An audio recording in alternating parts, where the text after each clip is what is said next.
Hi all, welcome back to Anu Anna YouTube channel. ഈ ജോലിക്ക് പോകുന്ന അമ്മമാരുടെയൊക്കെ വീടുകളിലെ എല്ലാ ദിവസവും സ്ഥിരമായിട്ട് നമുക്ക് കാണാറുള്ള കാര്യങ്ങൾ എന്താണെന്ന് വെച്ചിട്ടുണ്ടെങ്കിൽ, രാവിലെ അമ്മമാർ എഴുന്നേൽക്കുന്നു, ബ്രേക്ക്ഫാസ്റ്റ് അല്ലേ, ചായക്ക് കടി ഉണ്ടാക്കണം, അതിനൊത്ത് കറികൾ വേണം. ഉച്ചത്തേക്ക് ചോറ് കൊണ്ടുപോകുന്നവരാണെങ്കിലോ ചോറ് വേണം, തോരൻ, മീൻ വറുത്തത് ഇല്ലേ. വീട്ടിലുള്ള എല്ലാവർക്കും ഉള്ള ഫുഡ് നമ്മൾ രാവിലെ തിരക്ക് പിടിച്ചാക്കി വെച്ചിരിക്കുന്ന ടൈമിലാണ്. ആ സമയത്ത് നമ്മുടെയൊക്കെ കെട്ടിയവന്മാരോ കമ്പിളി പുതച്ച് കട്ടിലേലാണ് ഇല്ലേ. ദേഷ്യം വരാതിരിക്കുമോ? എനിക്ക് നല്ല ദേഷ്യം വരും. പിന്നെ കാപ്പിയൊക്കെ കൊണ്ടുപോയി കൊടുത്ത് ഒന്ന് എഴുന്നേക്ക്, ഡ്യൂട്ടിക്ക് പോകണം എന്നൊക്കെ പറഞ്ഞാലും ഈ ഒരു മൂളൽ മാത്രം ഉണ്ടാകാറുള്ളൂ. ആ സമയത്തോ നമുക്കൊരു 4 കൈ ഉണ്ടായിരുന്നെങ്കിൽ തമ്പുരാനേന്ന് വിചാരിക്കും. മക്കളെല്ലാവരും കട്ടിലേലായിരിക്കും അല്ലേ. ചില വീടുകളിലൊക്കെ കേട്ടോ, ചില വീടുകളിലൊക്കെ ഹസ്ബൻഡും അതുപോലെ മക്കളൊക്കെ ഭയങ്കര ഹെൽപ്പിംഗ് ആയിരിക്കും. പക്ഷേ ചില വീടുകളിൽ അങ്ങനെയല്ല.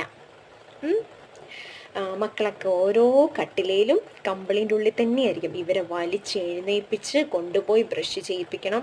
അതിനിടയ്ക്ക് അതാ പാൽ കാപ്പി വെച്ചിട്ടുണ്ടോ, പാല് തിളച്ച് പൊന്തുന്നു, കഞ്ഞി ഊറ്റാനായിട്ടുണ്ടാകും, പത്രക്കാരൻ വന്നിട്ടുണ്ട്, അതുപോലെ അടിച്ചു വാരണം, മുറ്റടിക്കണം. ഇതൊരു വലിയ പണികളൊക്കെ തന്നെയല്ലേ. അതിനിടയ്ക്ക് ഇവരെ തീറ്റിക്കണ്ടേ. രാവിലെ കഴിക്കുമോ? ഭക്ഷണമൊന്നും കഴിക്കാൻ കൊടുക്കുന്ന ഒരു പാടെൻ്റെ തമ്പുരാനേ. ഭക്ഷണമൊക്കെ കൊടുത്ത് കഴിഞ്ഞ് ഇവരൊക്കെ യൂണിഫോമൊക്കെ കൊടുത്ത് സെറ്റാക്കി 8:30 ആകുമ്പോഴേക്കും തുടങ്ങും. അമ്മ, ഞാൻ ഡയറി എഴുതിയിട്ടില്ല. ഡയറി എഴുതിപ്പിക്കണ്ടേ?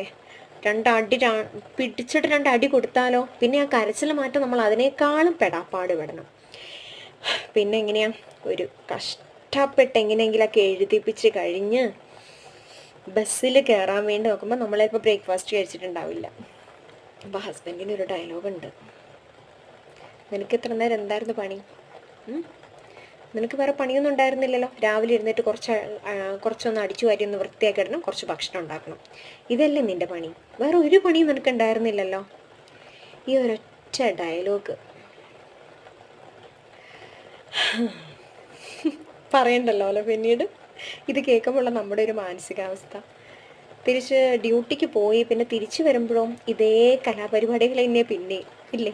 പറയണ്ടല്ലോ അല്ലേ. കമൻസൊക്കെ ഒന്ന് ഇട്ട് കേട്ടോ, ഒന്ന് വായിക്കാനോ.